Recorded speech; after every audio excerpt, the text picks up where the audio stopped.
Hey, how you doing? This is John, and welcome to John's Long Box. Oh, I don't have our names up here. How's everything going? We're here with Jared from Frost Comics, and I'm already perplexed because I make mistakes. That's what I do. Wouldn't be the same if I didn't make mistakes. There we go. Perfect. There we go. All right. How's everything? Everything's going great, man. Thank you for having me on. I appreciate No it. problem. No problem. So tell us about yourself while I get myself recombobulated from recovering from my... I'd be delighted to. So it's been, I don't know. I'm a common nerd, right? A pretty average nerd guy. I like comic books. I like comic book movies, I like comic book video games and superheroes and all that stuff. That's why I was drawn to Heroic Tales. It looks like, thank you. Like right in my wheelhouse for what I'm usually into. So I don't know. I took a chance about 3 years ago. I was on Twitter back when it was still called Twitter, and I was following a bunch of people. It's always going to be Twitter. It's never going to be X. I'm sorry. It's never going to be X, right? Well, you're not wrong. You're not wrong. I can't get used to the X thing, but no. I digress. It was already perfect. I don't tweet everything, the language and everything around it was perfect. Yeah. I have no idea why they changed it. Had the little bird icon, a tweet, Twitter. Yes. Everything about it was immaculate.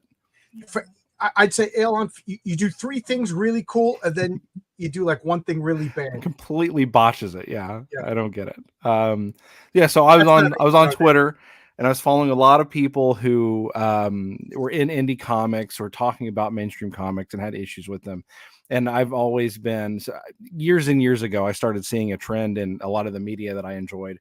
For me, it was Star Trek, and I saw things going in a direction that I didn't really like. And I've never been the kind of person who just wanted to, I don't know, just complain about it. Hell yeah, that's what I'm talking about right there, man. Exactly.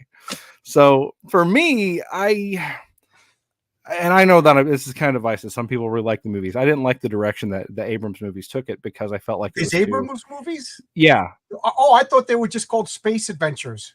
Well, they certainly seemed like it to me as a Star Trek fan, right? So it wasn't Star Trek. And I said, I remember at the time I was driving with my boss, and I remember when they were really popular. My boss loved them, and he was a Star Trek fan, and I was a Star Trek fan. But we weren't the same kind of Star Trek fan because he was very, very defensive of those films. And I just remember saying, I don't have a problem with you liking them, my friend. I just don't myself.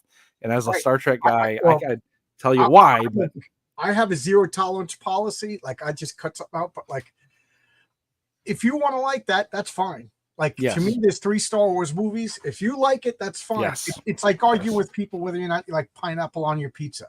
I like pineapple on my pizza. I can understand why you don't, but you know, this. Yeah, I won't fight you. What's that? I won't fight him about it. You know. Right. There's certain things to fight about, but right. To me, Star Trek ended. You know, when what was the name of the show? Star Trek Enterprise. Enterprise, yes. Credits, that was the end of Star Trek. That was the end of Star Trek. Exactly right. And Star Wars ended when they were all hanging out with the Ewoks. Exactly right. Yep.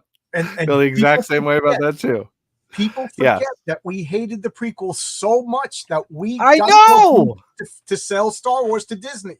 I know, and I don't understand. I remember, this isn't a shot at him, but I remember Razorfist after the Disney sale, he said, "You're going to apologize to George Lucas." No, I won't. Just because these are bad, this doesn't make these good. Like they're all bad. Like retroactively, I don't like reviews that started that whole thing. You know, the Mr. Lincoln. We hated the prequels. So all of a sudden now there's something even worse. Yes, it's just that doesn't make these better. The expectations were low, but my goodness, they carved a chunk of underneath the ground to go a little bit lower, I guess. So so Star Wars ended, Star Trek ended.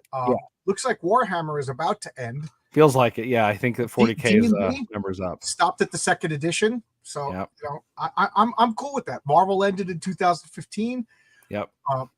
DC ended around 2015. Yeah. But there's still some good stuff. Like I'm looking around like old stuff that I'm buying. You know. Yeah. I still got too many comics. You know, I'm still comics. You are John's Longbox, so you naturally have to. So you know. Like me, you got disgusted by all that. You took the matters in your own hands. Yeah. So around that time I was on, and I'm always looking for alternatives. I was looking for people to, create something new. I try to back games or comics or anything really that is not going to insult me as a consumer.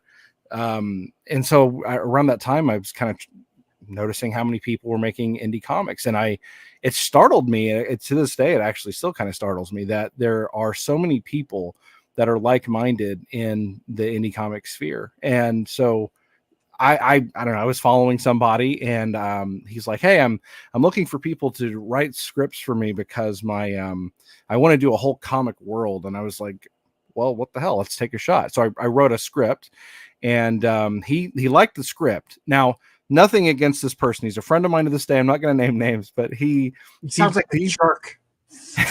He bit off more than he could chew is the thing. He was writing checks that his ass did not have the money to cash. Well, that's easy. You get carried away in the enthusiasm. Exactly. A couple of people ask me, like, would you make your comic now knowing everything that you know? Yes, but I'd be more prepared. I made a lot of mistakes, ladies and gentlemen. And some of those mistakes were expensive, I'd like to think issue 2 is going to be like half the cost because I know what I'm doing. But yeah, so no offense to your friend. Oh yeah, no, none at all. Really you, right? We're talking about you. Yeah, but it actually helped me because I saw, like, this is the thing. It's 2024, right? This is back in 2021. So I've been the last 3 years. I haven't just been writing scripts. I've been networking, and part of that has been watching people who have been funding comics or creating comics or doing different things. And I don't know a lot, but everything that I do know, I've learned from like paying attention and watching people and learning from people. And so one of the first things I learned was a lesson about, don't plan out your universe before your first comic is in the shelves, And I'll tell you this, I wanted, because we're writers, so we think we're brilliant. We have the greatest ideas in the world. Of course, yeah. And we're arrogant enough to think that everybody wants to know all of our ideas. Absolutely. Yeah. So my first issue was world building the comic. And it was a grand from the time of the dinosaurs to the far-flung future and blah, blah, blah, blah. And a couple of my friends read it and said, I don't care one bit about anybody because everybody's getting one panel and blah, blah. It was like the Silmarillion in 22 pages. Oh my Lord. Wow. And I was mad. I was angry because they were idiots who didn't understand my brilliance. Of course. And I went back to the drawing board, and I did 180-degree opposite. I took one character that I thought would be a good central point for my universe and just told a personal story about that person. And they said, the world building will come. In the first issue of the Fantastic Four, did you know about Galactus, the Krees, the Skrulls, So, yeah. So exactly right. I do learn. And I also didn't kill my characters in the first issue. That helps. From watching Jawbreakers, right? Yeah, that definitely is. I think that's a good call, not killing them all in the first issue. No, I actually learned a very similar lesson because this is a crazy story. I haven't told anyone else yet, but it's amazing. So I actually did the exact same thing. And you talk about making expensive mistakes. I did the exact same thing. So I have this grandiose design in my mind. And of course I'm so eager to get it out to everyone. The problem, of course, is I don't have all the money I need. So I'm thinking, okay, I have to condense it, right? I have to make it fit into what I can reasonably afford myself. And I figure that's some comic that's in the 20s. So I figure about, 24 pages or so. And I get everything. And I have this book, which it's okay. It's not bad, but I have somebody, I had someone read it and he's like, none of this makes, like, I don't know this character, why you're doing this. And in my head, I have all the answers, but the reader doesn't know any of it. And the reader needs to have stuff to be able to connect to the characters. Absolutely. It's funny you hear this. I just had this conversation earlier today, but continue. Yeah. So I now, thankfully, I was able to salvage it. What I ended up doing is I took, because I had a subplot and then the main plot. I took the main plot and the subplot, pulled them apart, and I made them two separate books. And the book that you see back there is the subplot expanded to its own full issue, which introduces one of the main antagonists and introduces one of the secondary protagonists, and gives everyone a taste, sets everything up. And then, so the main plot I can still focus on, and I can make a much bigger book, but that's why I'll need to crowdfund that one. But I wanted to do this one and have it finished. And so I could show everyone, okay, this is what it looks like. This is kind of how it will read. This is the style. Let everyone kind of get kind of a flavor for it and see if they like it. And if they do, I hope they'll come back and back the big one. But this one I wanted to do kind of as like I wanted to invest in myself and like show, hey, I'm willing to put this out for free and to show what, I'm willing to spend on it. And so that was my kind of gamble. It may pay off, it may not, but yeah, I want everyone to know that I was serious about it. Trailer that you sent me. Yes, the YouTube link is the trailer, and it's got some. So I kind of took the little bit of the story, and I got I didn't make it. I'm not that talented an editor, but I got a friend of mine to make it. So how about I show the trailer? That'd be great. Thank you. Okay, let's take a look at this trailer. Mission control to Vic. Mission control to Vic. Vic, you ready, man? Yeah. Tell me you can trust me. Don't forget our intel. Something about her is not normal. You can trust me. You love me. You want to make me happy. I know your hands are filthy, and I know about your tricks. The only thing I don't know is what you are. You die for me. But I'll figure that out. Don't disappoint me. Once I haul you out of here.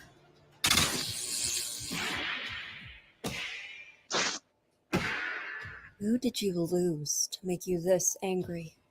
Not human. What are you? I'm so much more.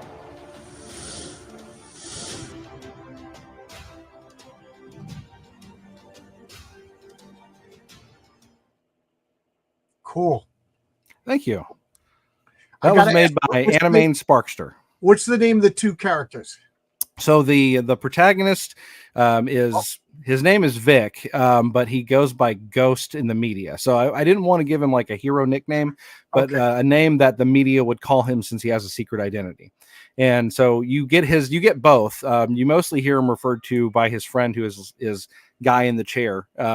His name is Eugene or Guru. And so that he has a call sign. So that way he's not just using his real name whenever people hear him speaking audibly. And then the female antagonist, her name is Saska. That's no relation to the Saska sisters. That's Sauska. She was named that like 3 years ago. So this is not shade at any Rippa fans or anything like that. But her name is Saska, and her gimmick is mind control, which they allude to in the comic, and she can't do it unless she makes physical contact with someone's skin.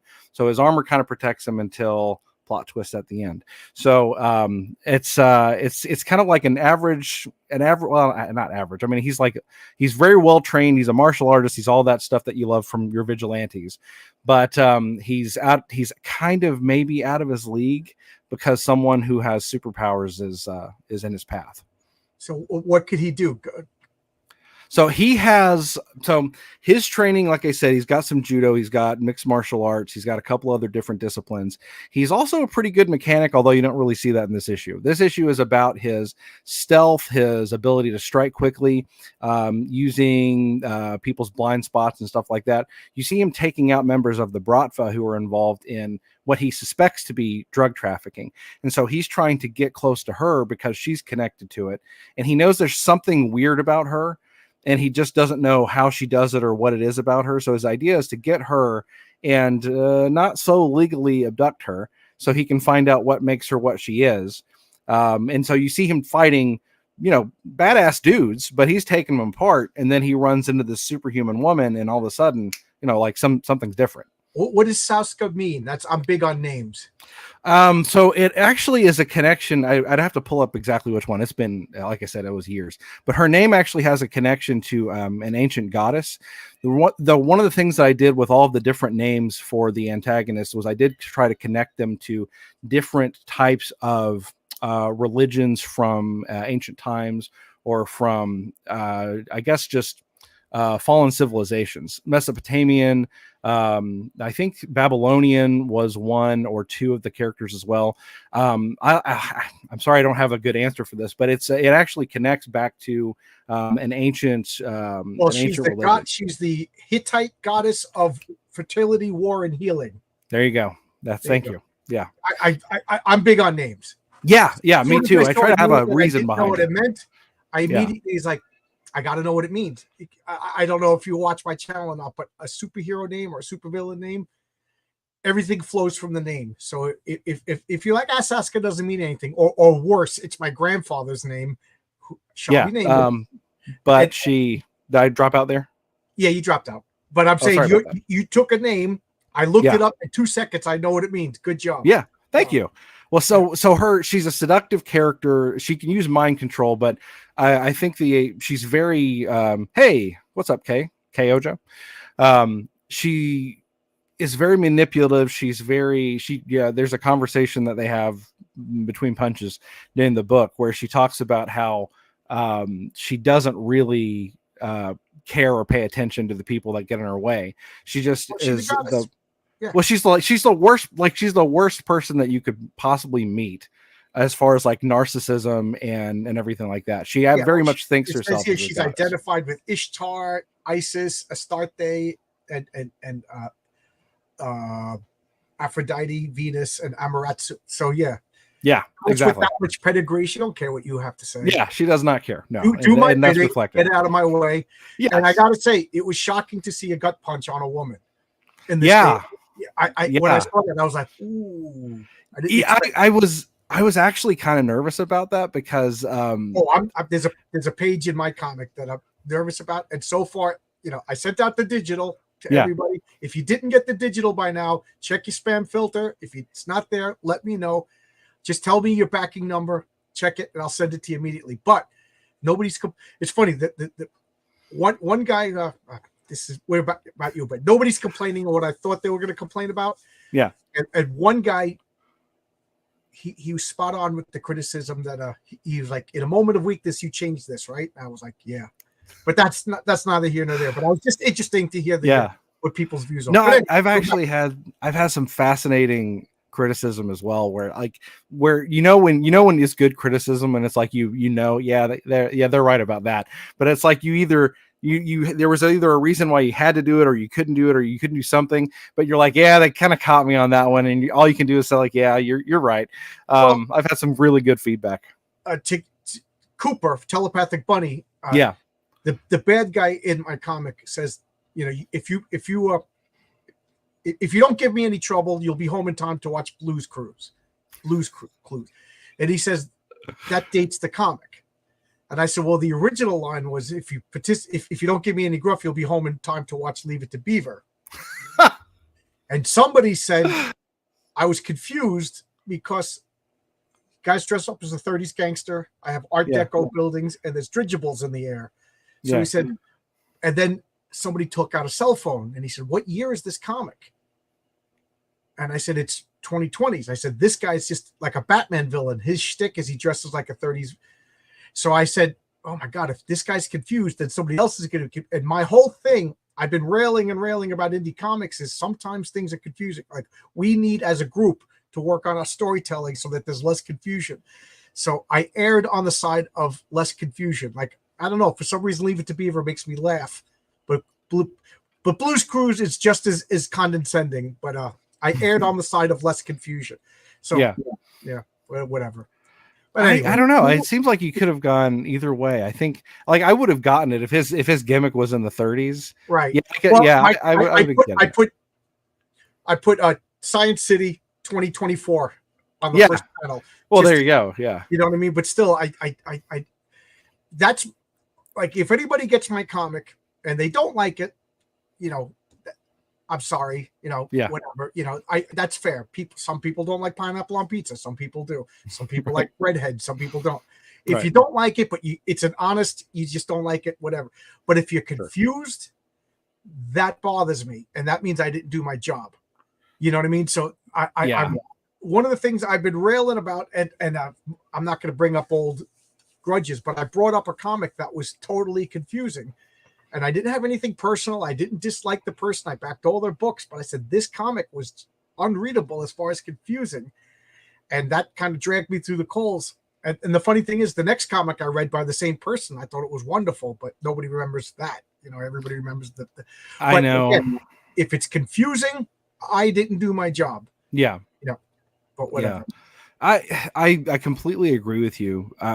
But there are, like you said, there are people who they can read something, because I haven't gotten a lot of feedback, but some of the feedback I've gotten, I think somebody, because I asked them to read it, I think that they must have just read it out of request or obligation, because they had stuff that they mentioned that that just didn't make sense. Like like one person referred to the character as, like, the character is named Morningstar, like his name is Morningstar as a superhero, and he's never referred to as that. He's never referenced that way. Morningstar, the word, never appears in the script. Read the book. Like, did you actually read it? Because it feels like they read it and then maybe they just kind of like, okay, well, I'll just phone in the rest of the review. So that was very odd to me. They had some good feedback, but then some stuff like that, I was just like, that doesn't really make sense. So as long as, like you said, if it comes from an honest place, then it's great. It's useful. Thank you. I sent the script out to one of my friends who's just like, I care nothing. Yeah. And I'm so glad I did that, because I would have spent all this money on a disjointed mess of a comic, Yeah. But I also sent my script to a friend who's not into comics, and she's a PhD psychologist. And she just started analyzing the comic like as if it was like a Freudian dream and stuff like that. Really? Her critiques were so useless, you know what I mean? Because she's not into comics, Right. like, and all I could say was, "Oh, thank you," like she wasn't being mean, Right? Yeah. So and then I also sent it to friends who are like, "It's the greatest, it's the best," that is just as useless too, because they're my friends, or they never read comics, so they're just excited that I'm making a comp, Yeah. It's like candy. It tastes great, but it doesn't actually give you any nutrition. Like, it doesn't help you. You know what I mean? So. Like, so I don't know. Like, again, Cooper was reading my comic. I trust him. He makes comics. He's into comics. So I was real nervous when he read it. Yeah, I know. I know. Yeah, and he's like, he's very willing to be critical too, and that's what I love about him, right? Because, like, that he's going to be honest with you. Like, he's not going to sugarcoat it just because you're friends with him or your buddies or whatever. So well, that's what I want too. Yeah, exactly. Yeah. But again, if somebody just like, I read it, man, I just didn't like it, that's fair. But like, if you're confused, like we were talking today, like it's my wife's birthday. We went out to lunch. And we were and I'm boring her with comic book talk on her birthday, because yes, I'm a good husband. Of course. And I was talking about how a comic book is like a movie, in that each panel is a cell. Yeah. I said, but the problem is, sometimes you have this cell, and I was saying, like, Superman is, Clark Kent's about to take off the glasses, and then the next cell, he's on Jupiter. Right. The next panel, and then the next panel, he's on Earth talking to Lois Lane, and that's not connecting. No. That's disjoint. That's confusing. You know what I mean? And then to the writer, like, yeah, well, he dressed up as Superman. He flew to Jupiter, and then he's back here telling him, you still need to have him in the Superman costume. You need to have him up and away. You know what I mean? You have to be like, the clues are on Jupiter. Like, you get it. The artists get it. They have the script. But everybody wants to draw the cool stuff, the atomic explosion, the robots attacking, Superman walloping that guy, but you got to draw the hand on the doorknob. You got to draw like the guy getting out of bed and like, oh man, I can't believe it's 6 a.m. You got to draw the connective tissue, as I call it. And I think, that's a big deal with a lot. Why are we talking about this? This is your comic book, but this is this Yeah. is just what Cooper and I were talking about. So this is what's on our mind. Yeah. Yeah. But Well, anyway. I mean, it's true though, but because the people who are going to read the book, they've got the finished product. They don't have the script. They don't know any of that connecting tissue. Right. I read so many, and again, you're a writer, right? You didn't draw. Right. I am but a writer. That's correct. Well, I'm just a writer too, and I think I think a lot of problems with writers who just write. I mean, artists who make a comic book without a writer. Yeah.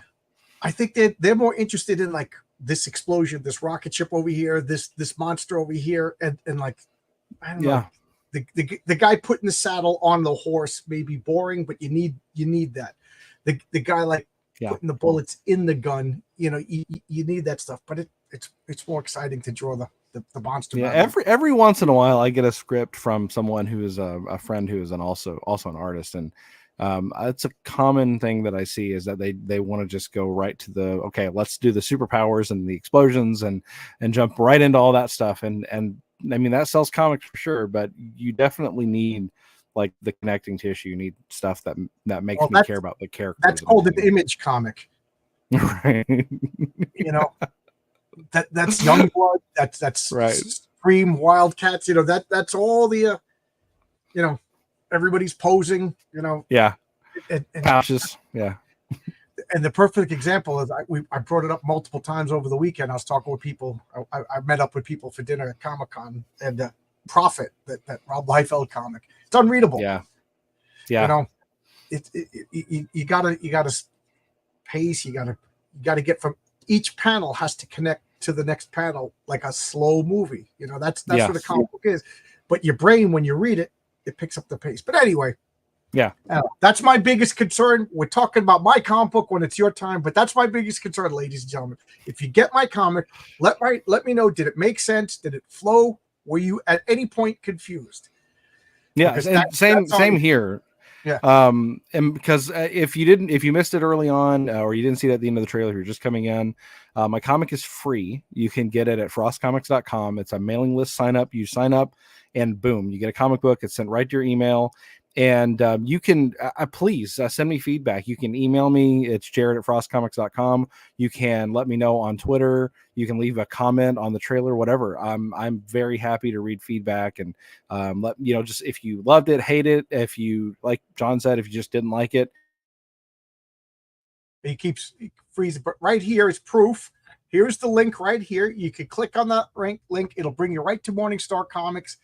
And the very first tab is click here for a free comic. That's no problem. Crowdfunding campaign next year. So you froze out for a little bit. So I was just saying, I put up your link. I said, here's the proof. Go here, click here, get a free comic. Yep. You That's it. Yeah. Yeah. And so, anyone watching, you can get it right now. You can read it. Let me know what you think. And again, I'm really happy to get your feedback. It will just help me improve as a writer. So what happens if I click? Oh, you got to put your email. Yeah. I don't want to do all that stuff live on the air, so right. I will remove that. But there you go. Yeah. Proof is in the pudding.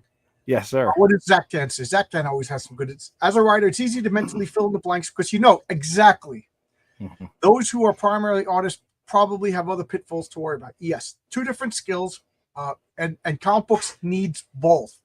Like I said a million times, great art will get me to buy your comic. Unfortunately, if your first issue is the best written comic in the world and the art is terrible, I might miss it. That's just the nature of the beast. But if it's the best drawn comic, I might get issue 2, but I probably won't get issue. I mean, I'll get issue 1, but I probably won't get issue 2 if there's no story. Yeah, if it doesn't make any sense, then yeah. So let me ask you: Chuck Dixon, one of the most prolific comic book writers of all time, one of the most successful he says once he sends the script to the artist, it's the artists. Do you micromanage? Do you? I feel like I kind of have to because I think that in Dixon's world, really like high level professionals, I think that probably would be the case. But I feel like I have to micromanage because like I'm everything. Like I'm the guy I'm the writer, I'm the promoter, I have to be the editor, I have to be the quality assurance guy. I have to. So like, the artist can make mistakes, or they might misinterpret something.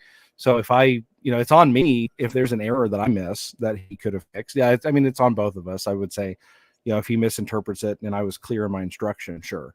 But if, at the end of the day, I work with people who are really, they're really professional. They have no problem with correcting stuff. So if I miss it, that's my fault.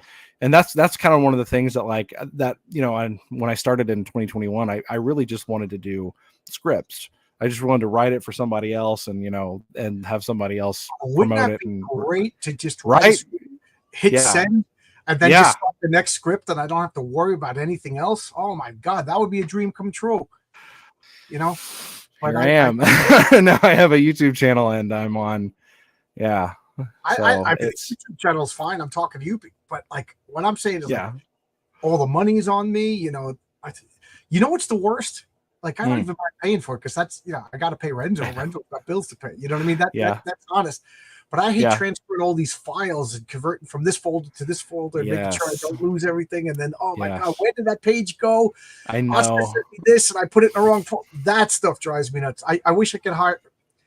Do you think my wife would mind if I hired like a sexy secretary to keep all that stuff organized? She might mind the sexy part. I don't know about the secretary part. Well, if you're gonna hire her, she needs to be sexy. She needs to be. Yeah, it's kind of like mandatory. Yeah.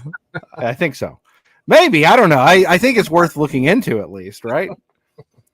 But the thing is, she could pay for herself if you get her to market like merch, like wear merch and do some photo shoots, and there you go. It pays for itself. Now you're talking. Now it's a business. It's business. Exactly. Oh yeah, Zach Tan will do it. He's sexy. There we go. Perfect. Perfect. Fantastic. Yeah, there you go. So.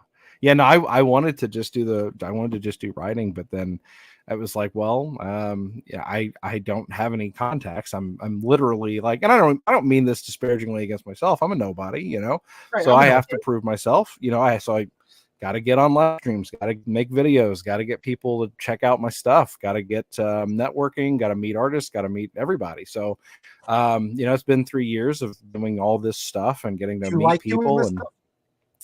I like aspects of it. I like the comic book creation so much. Like when I saw the first time that I looked at a page that I wrote and it was a page, that was like amazing. That was like euphoric. I was like, this came from my mind and went to his pen, and now I'm looking at it. This is miraculous, so that was amazing. I know exactly what you like.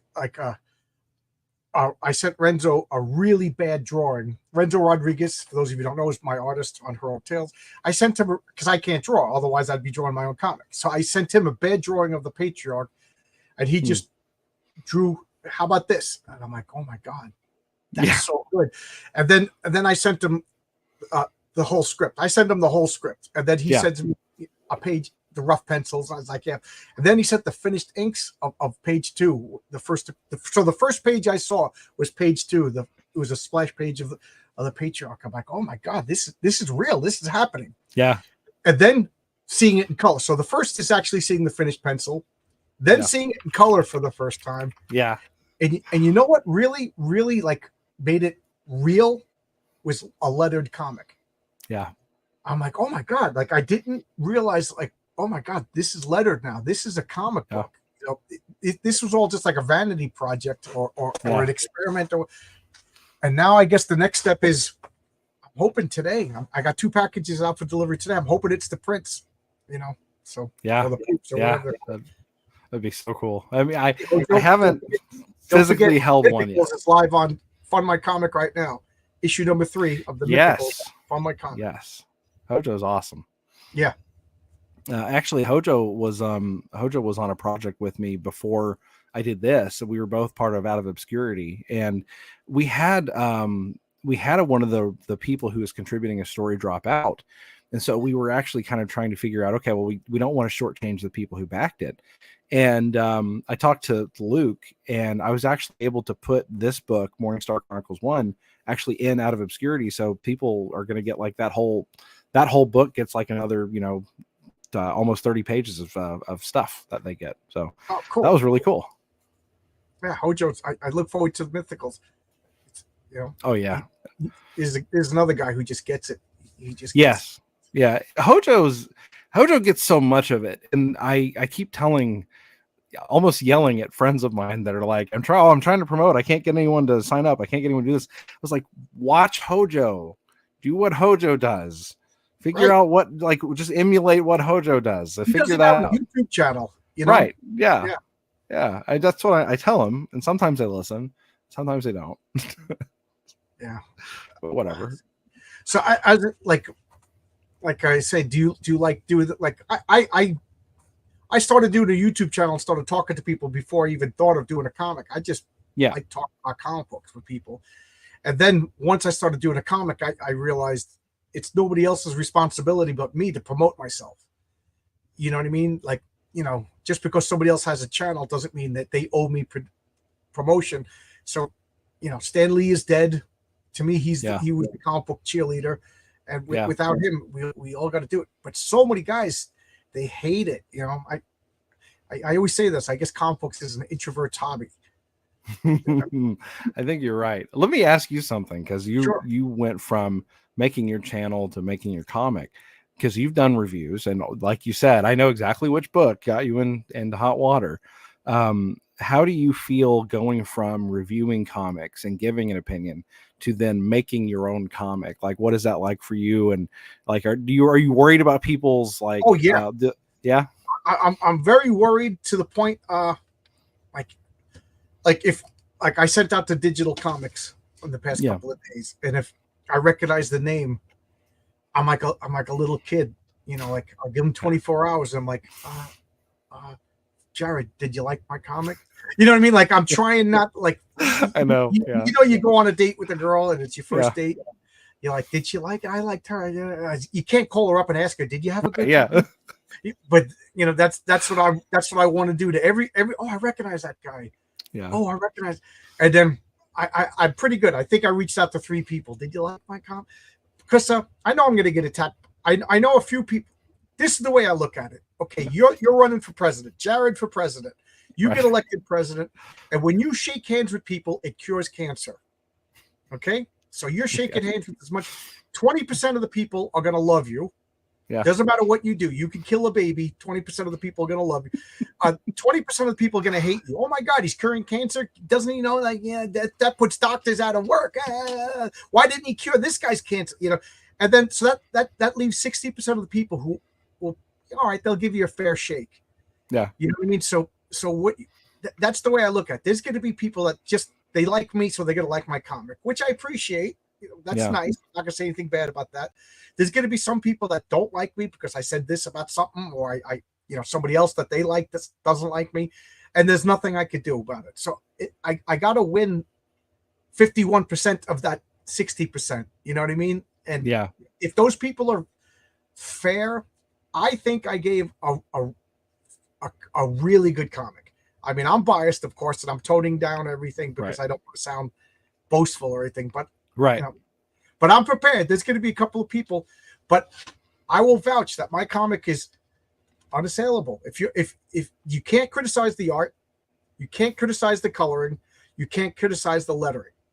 You know, I don't have the proofs in my hand, so maybe it'll look like garbage, and that I'll fix before it gets to you. But right now, the digital people, the only thing that is assailable is the writing, and that's me. Yeah. So, like, if somebody comes out and be like, Renzo, you know they're lying. This lettering, oh no, you're lying. You know, this colors, no, you're lying. But if they attack the writing, I'm prepared for that, and that's fine. I don't want them attacking any of my guys, you know. But anyway, it's gonna happen. You know. Sure. What do? Am I gonna fight with people? No. You know. No, because you don't want to look defensive, and I mean, really, there's no. It's like you said, as long as they're being honest with you as far as like what they're saying, then even if they hated it or even if they're trying to be deliberately upsetting, like you can still benefit from that. You can take something from that. Like, so yeah, I know what you're saying. I've been thinking the same thing, like, because I've done a handful. My channel's much younger. I haven't done as many videos. I've done a few reviews. I've reviewed Alpha Core, Yaira, and I reviewed a small indie book. I mean, funding it didn't do like huge numbers. I say small, but Biophile Kolga.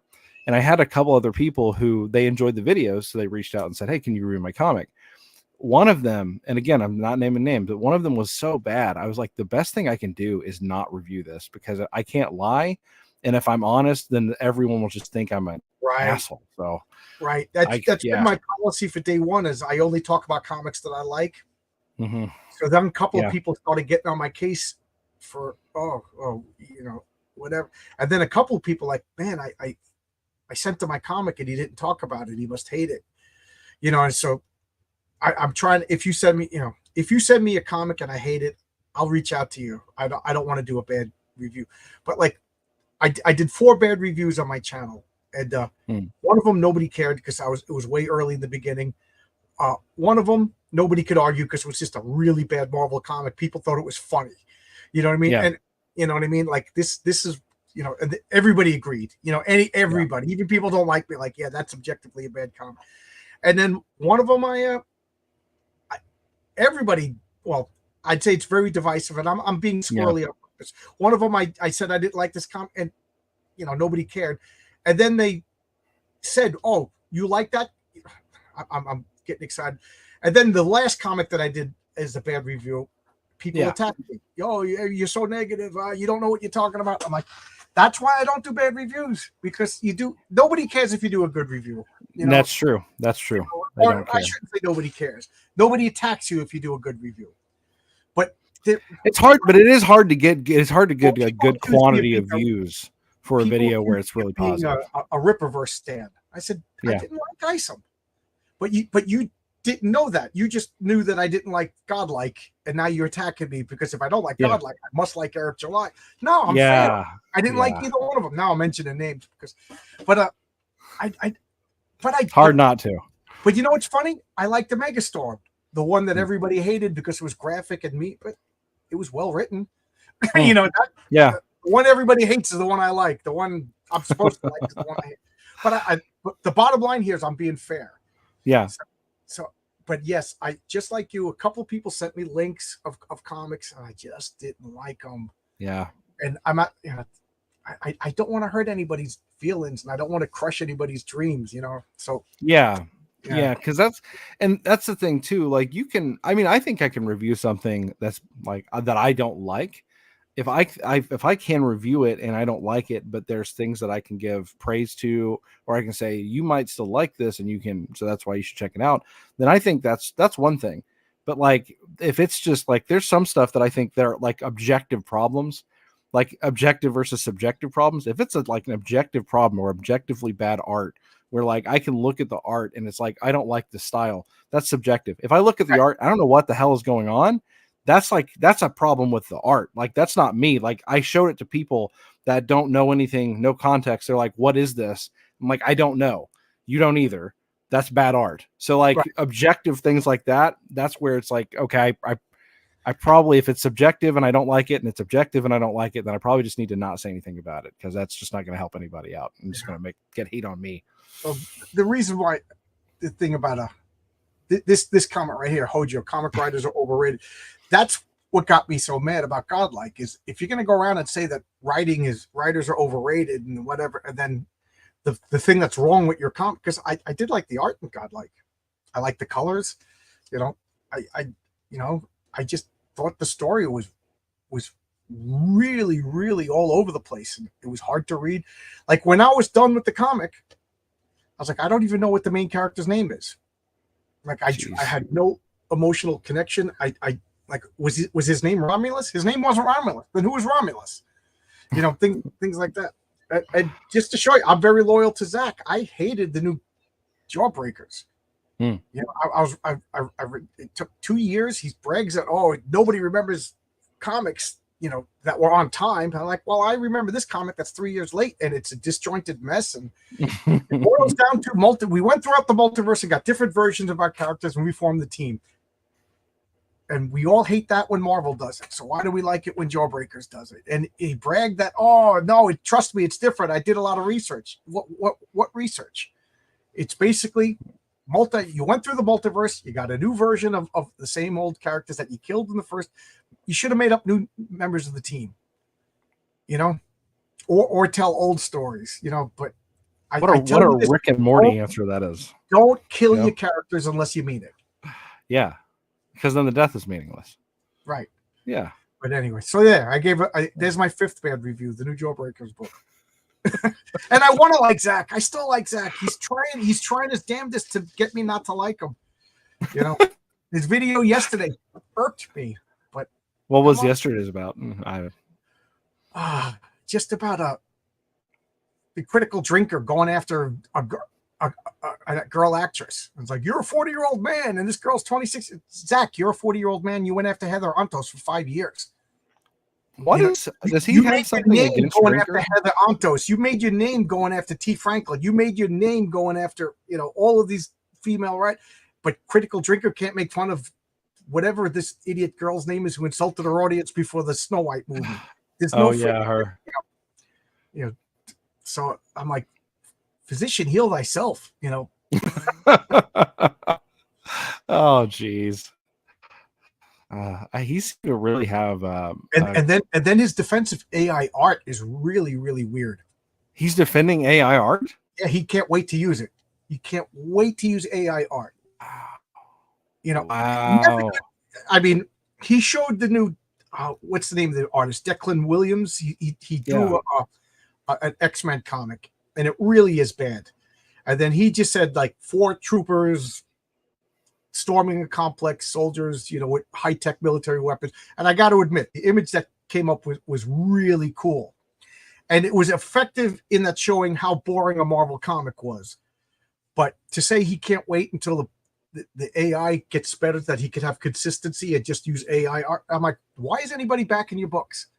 Yeah. You know, like his newest book, the comic book, he has an AI generated thumbnail for it. And I'm like, that doesn't instill me. You're going to draw it.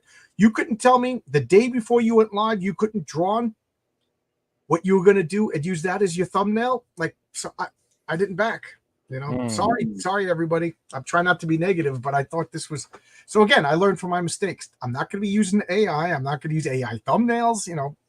Yeah. It doesn't feel right using AI. I don't know. I don't like that being a direction that people are heading as far as like the future and creation and everything. An age gap doesn't preclude one. Oh, okay. I didn't understand, but I know what you mean. You know, I don't understand why going after critical drinker. He seems to have a bone to pick with him lately. Well, they made a comic together, so I can't help but think it's personal. But besides the fact, who cares? It boils down to somebody on the internet is saying something I don't like. Yeah. Imagine that. Imagine that right now, there's people that I know that have wrong opinions. Unbelievable. How dare they? Have you been on the internet? They're allowed to? They're Unbelievable. allowed to. You know, it's But there's getting people weird. that don't It's even like me. You know, there's another big YouTuber who goes after another big YouTuber, and it's destroying his channel. Zach, you're doing the same thing. I just don't. I understand it. I mean, you know, we have channels, we get it. Like There ought to be a law. Get off my lawn. Yeah, I know. I'm a cranky old guy, and now I'm complaining about somebody, and now I'm just but I don't know how they do it. Like it's so exhausting to me to like try and pick out stuff to complain about. Like there's so much stuff in the world that you can watch or read or play or whatever. I don't know. I went to dinner with friends, and we bitched and complained, and then one of us had the self-awareness to go like, "Are we just as bad?" And I said, no. I said, this is blowing off steam among friends in private. Right. You know? But, you know, every day for 6 months, 7 months, that's a little obsessive. I don't think I could do it. I know it's a job. You go to work and you're just like, oh, man, my next door neighbor mows the lawn at 6 o'clock in the morning. I just want to punch him in the face. That's getting it off your chest rather than punching that guy in the face. You know? Right. But it'd be weird if you started a YouTube channel to talk about that. Right. Yeah, next door neighbor's lawn mowing, you know, channel. You never know. That could be a hit. Just complaining about Mr. Murphy every day, all day long. You know, it's funny. My next door neighbor was growing up. The next door neighbor was this drug addict. I don't know how, but he never worked a day in his life. He lived in this big old house. His mother lived in the house, so I think he was just like living off of her welfare or whatever. And my father would start the car at 6 o'clock in the morning, let the car, this is back in the 70s when cars had to warm up. So he'd go out, turn on the car, go back in the house and finish whatever he was doing. And then one day the drug addict next door complains, you let that car run for 20 minutes. I'm trying to sleep. My father knocked him in the jaw. Said, when you get a job, I'll listen to your complaints. He said, go back to sleep, you lazy bum.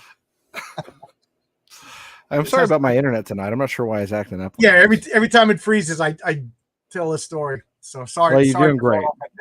Focus on the positive. It's either the shorter list or you'd be pleasant surprised. Yeah, true. Hey, what's up, Katie? Hey, how you doing? Frost Comics. How you doing, Katie? Katie, when are you gonna invite me on your channel to promote my comic? How is that? We can go on together. I was gonna go on too. Oh, cool. It'll be fun. So I want to. So you're a writer. You work with comic book artists.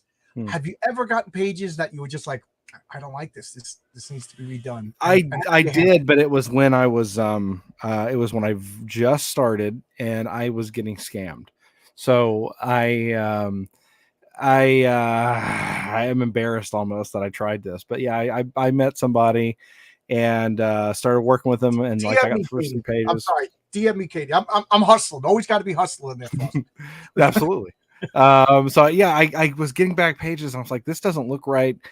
This looks like the art looks like you took an image and you compressed it, like the proportions look wrong. And I got back one thing and I was like, the character that is supposed to be one of my characters, she looks like an elf. Why does she look like an elf? Like, I don't have elves. There are no elves. Why I see pointy ears? And every single thing had been lifted from something else and run through some program to remove the details. And like at one point, like what sealed the deal, like if it wasn't the elf, what sealed the deal was I saw an image. It was supposed to be like a little girl. And it was a still from one of the Miyazaki movies. And I was like, this is a movie cell that you took and you removed the detail from it. Like we like side by side, it was like so abundantly clear. That's funny. It was awful. So as soon as I found out, I blocked the person. I think I was using, this is another lesson. Don't do friends and family for people on PayPal unless you trust them. But I unfortunately did not lose that much money. But yeah. Yeah. Whenever somebody says use the friends and family, I get a little suspicious. Yeah. Unless I know you. Yeah. And I will not use Zelle because I would going to type that wrong number, and once you hit. Yeah. It didn't happen. Fund My Comic. This didn't happen. Indiegogo. This didn't happen. But on Kickstarter. Within 2 days, I started getting messages. I'll help you promote your comic. I'll help you promote. Yeah. I could get you over $100,000 and blah, blah. So yeah, I know it's a scam from day one. I may be dumb, but I ain't stupid. So I'm just curious. I'm like, okay, show me what campaigns you helped. And he showed me Graham Nolan's campaign, and he showed me Michael Eisner, and he showed me Matt Wagner. And I said, well, I know Graham Nolan.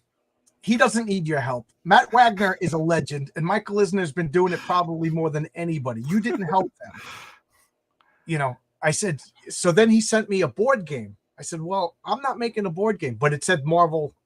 So I said, you're not a very good scammer.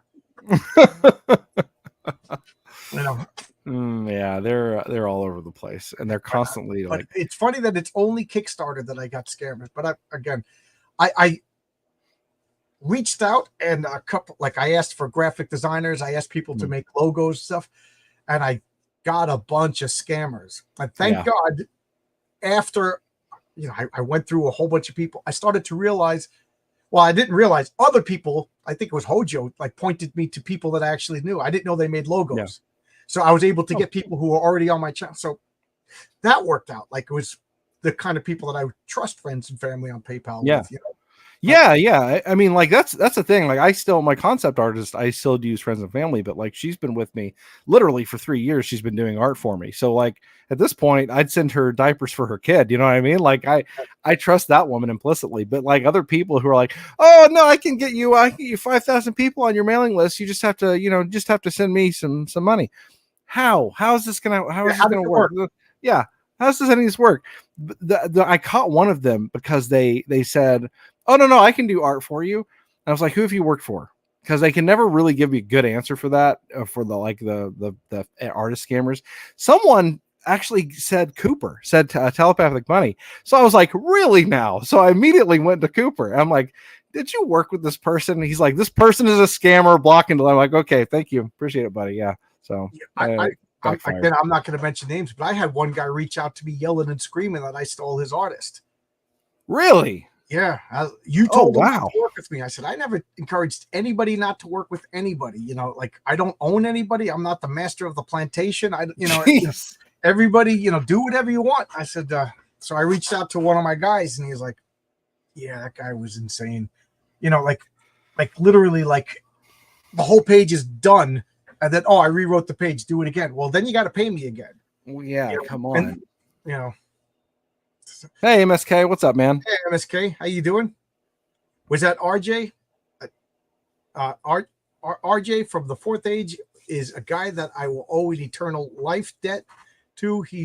I don't know what it is, but he's like super serious, super cerebral, and he likes my goofy ass. And he invited me on his channel and opened up the doors to me talking to people. I would still be a guy with an audience of, I literally had 86 subscribers and probably 75 of them were bots, and for whatever reason, he took a liking to me. And so whatever RJ wants, RJ gets, as far as I'm concerned. Nice. Yeah. The scammers everywhere. Yeah. You got to be careful.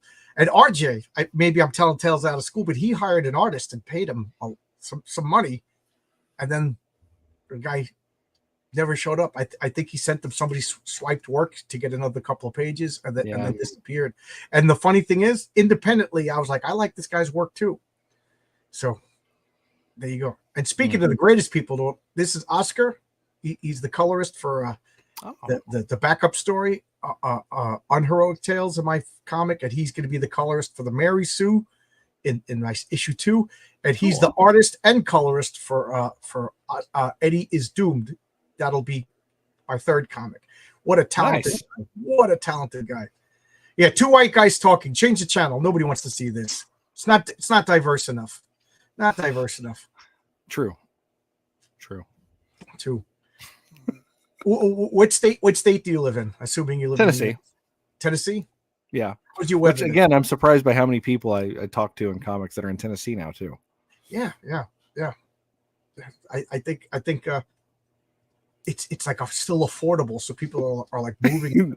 Hey, I love my state. I would tell everybody to come here. Salty from Salty and Savage, the guy who drew, if you know him, he drew Silence Do Good.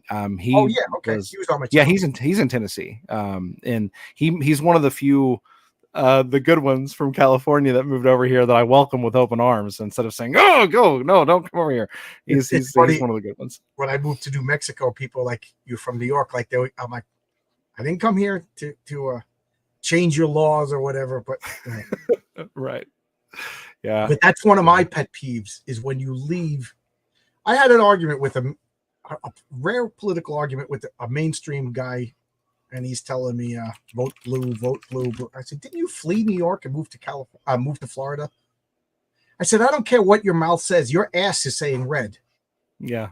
I said, every night your ass is sitting in a chair in a red state. So your mouth can say whatever the F it wants, but your ass is red. And when it comes to politics, listen to the ass. And he unfollowed me.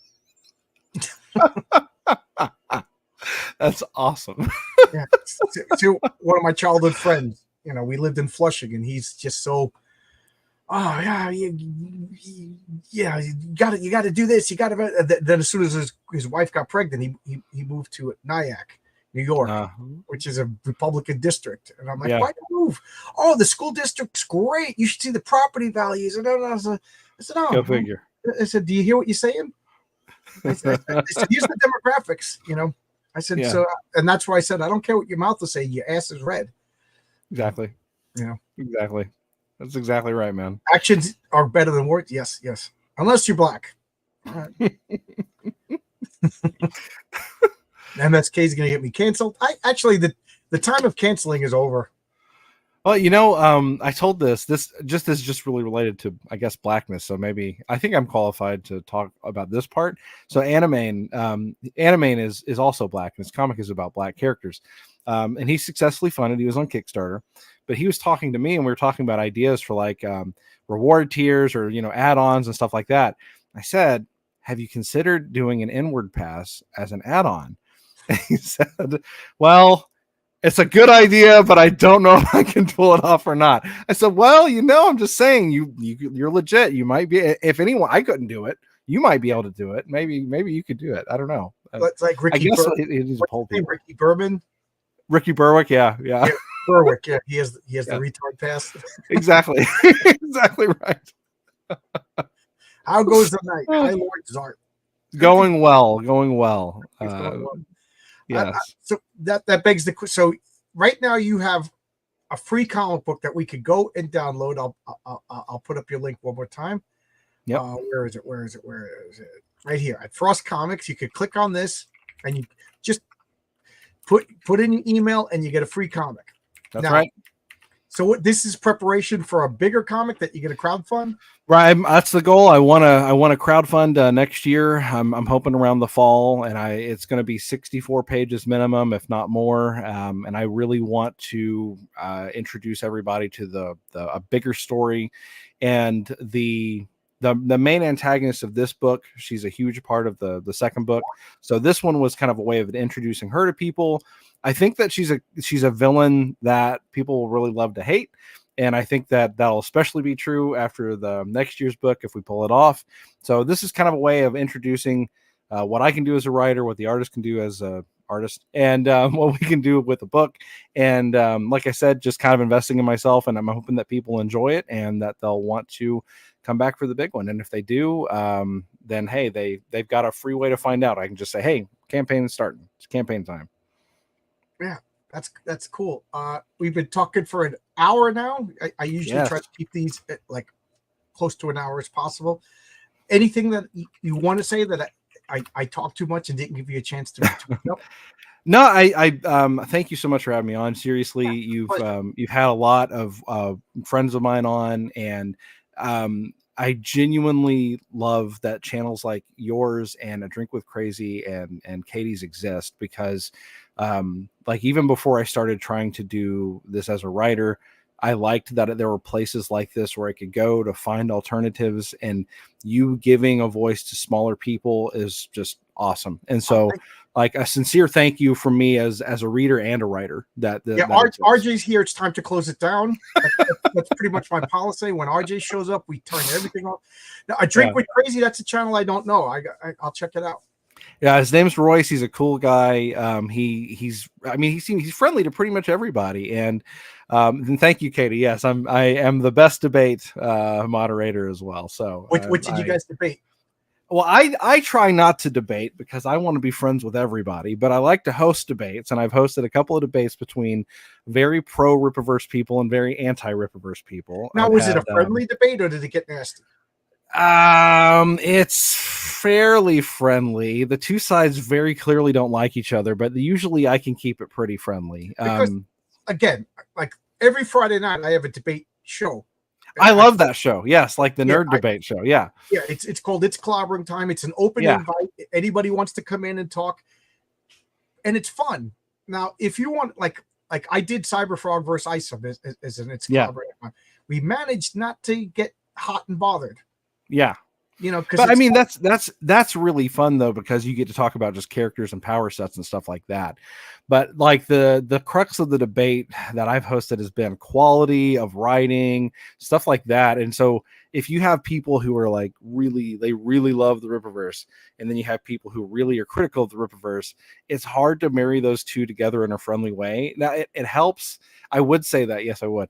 It helps because I think I do a pretty decent job of when backing people off and say, okay, let's let so and so speak. Let's let so and so Now, speak. did you reveal your bias at the front, or is it like I usually only talk about it to some extent at the very end after both of the participants have Okay. left, because That's I don't object anything other than ask clarifying questions. So if someone makes a point, I'll say, okay, do you mean this? Do you mean that? When you say this about ISOM, do you mean that? Stuff that I think helps the audience. all kidding aside, I'm too bad I missed that. That sounds like something that would be, as long as people don't get really insane, I think that would be like a positive thing. If you, I mean, I enjoyed them for that reason, and I me a really, link to this video. I'd be delighted to, because I would like to host more, because I do think that it's very valuable to talk about, like, you know, especially like writing quality and bringing up issues that people have with the writing or with the art or whatever. I think that's awesome. And I mean, I think that it was great. At least from me, everybody was very amicable with me. I had a really good relationship with all the Pro Repa people. I had a really good relationship with all the CG people. How cool would that be to you, host EVS versus Eric July? I mean, yeah, it would be amazing. Yeah, I would love to do that. Then I would actually have that would be a positive thing, because it would be great. I think that's a negative thing, tearing each other down, you know. Yeah, I keep saying, okay, these two guys are fighting. Well, one guy's fighting with the other guy, and Gail Simone is now writing the X-Men. You know, comics dating.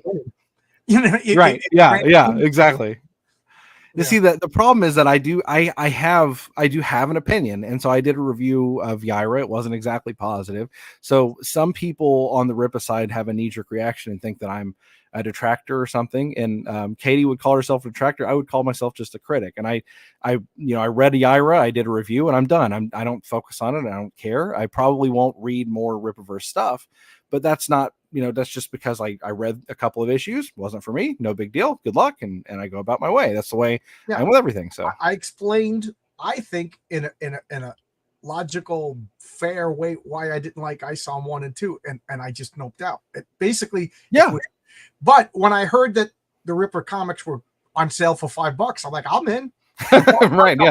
Yeah. But I have, unfortunately, I've committed myself to reviewing ISOM 1, 2, and 3 when 3 comes out. So I do have at least one more review that I'm going to do. I don't know. Thank you, RJ. Like a chomp. Yes, I reviewed it like a chomp. Thank you, sir. That was a pretty good review. I thought he misspelled it as a champ.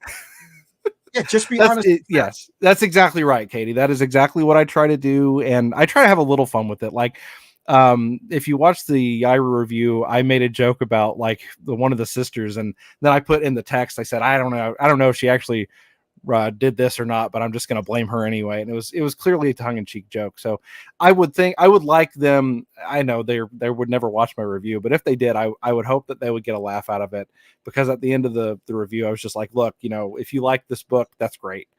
Thank you very much, Katie. I really appreciate that. She watched the show. I have absolutely no editing skills. I've deleted like 45-minute videos over again because I do not know how to edit. Yeah, that's another skill I learned because I wanted to make a comic book.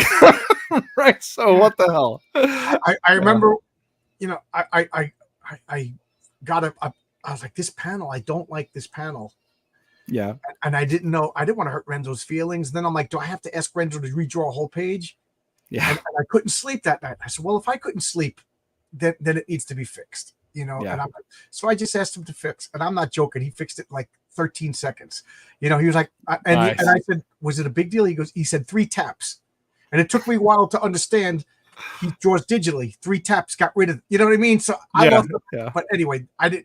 So long story short, I told that story to one of my friends, and he goes, yeah, you're an art director now.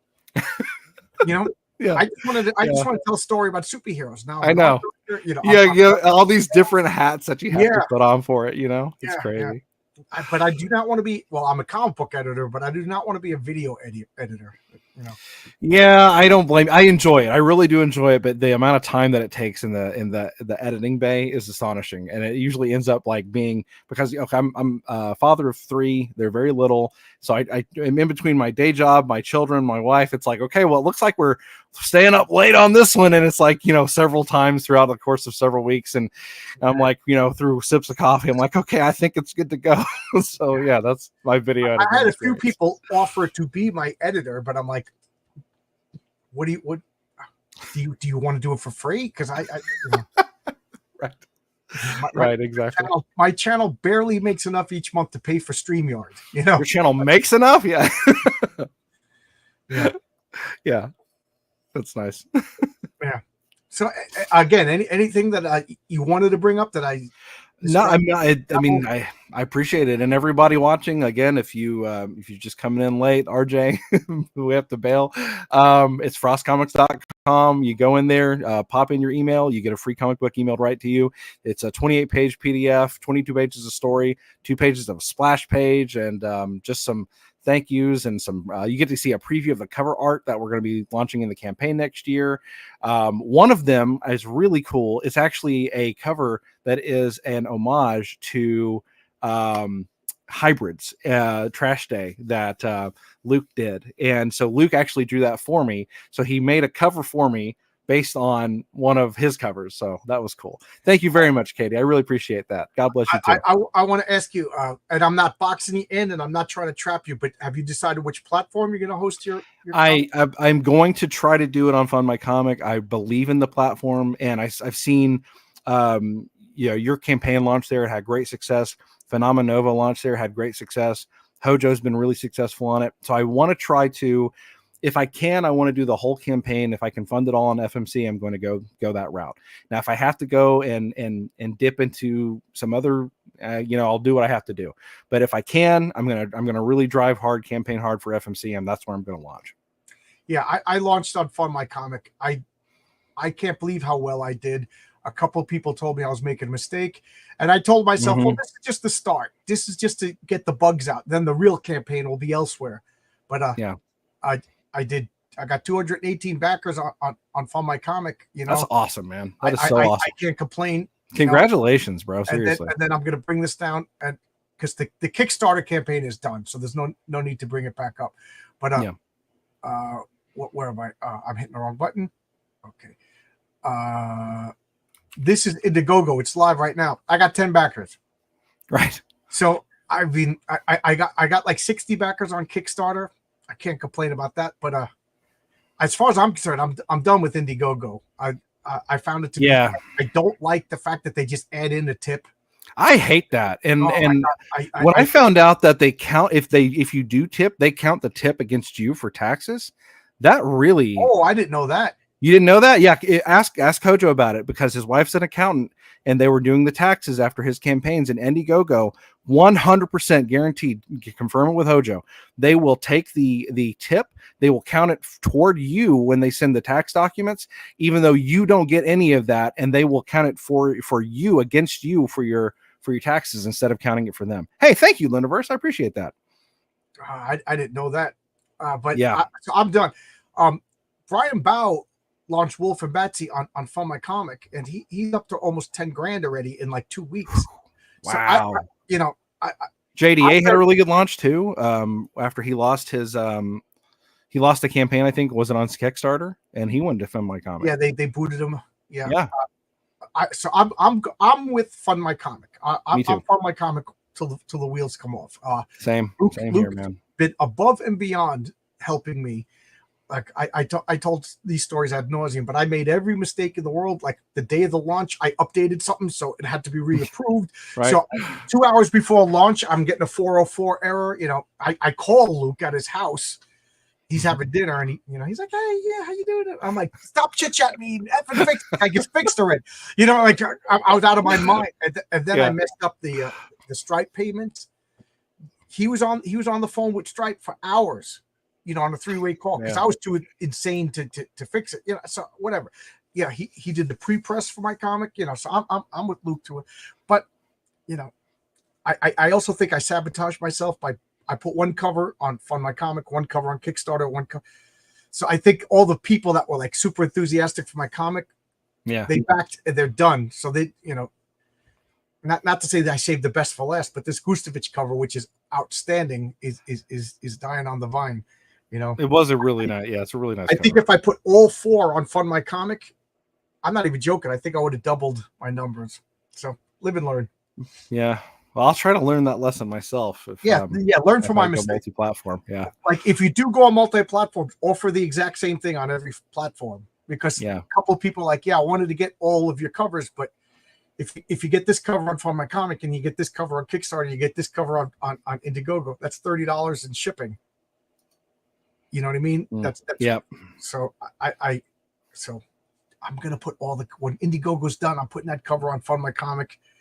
Nice. And if you want to back, whatever, I'll make it right. The art on the Heroic Tales is awesome. Thank you, Emily. Thank you. Well, anyway, I'm babbling. It's my wife's birthday, and I'm down here talking about comic books. Well, thank you very much for having me on, man. I really do appreciate it so much. It's a pleasure. Go sign up to Frost Comics, get a free comic book, free digital comic. Right. And then just how long did you think it'll be before you start launching? Well, I want to have a nice big mailing list, so hopefully we'll get a couple hundred people on the mailing list, because statistics show that usually when you get signups on a page like Kickstarter or whatever, usually you'll get about 10% total signups that will back you. So the more that I get signed up now that like the comic and stick around, the more that I'll be able to hopefully rely on to back. So I'm hoping to launch in about a year. We might go a little bit earlier. Just kind of depends on how the mailing list goes. But I want to give myself a lot of runway, and I've got a lot of projects that I'll probably do in the meantime. I'm really looking hard into doing a motion comic on YouTube with it, where we voice act the dialogue in the first book here. So it's funny. I talked to one of the guys who works on my comic is a professional marketer. Yeah, he's saying, like, with YouTube, the marketing execs information is that you get about 10% of your subscription base. So I'm at, when I launched the comic, I was at I forget, like 1,200 people, and I think now I'm at 1,500. So I got way more than 10%. And my mailing list, Michael, I'm telling secrets out of tales, everybody. Michael Bancroft wanted 100. He's like, if you want to launch, he doesn't want to launch a comic and it flops. It's embarrassing. Yeah, of course. So he's like, if you want, I'll launch your comic, but you got to have at least 100 subscribers. Yeah, so I just went to everybody in my family.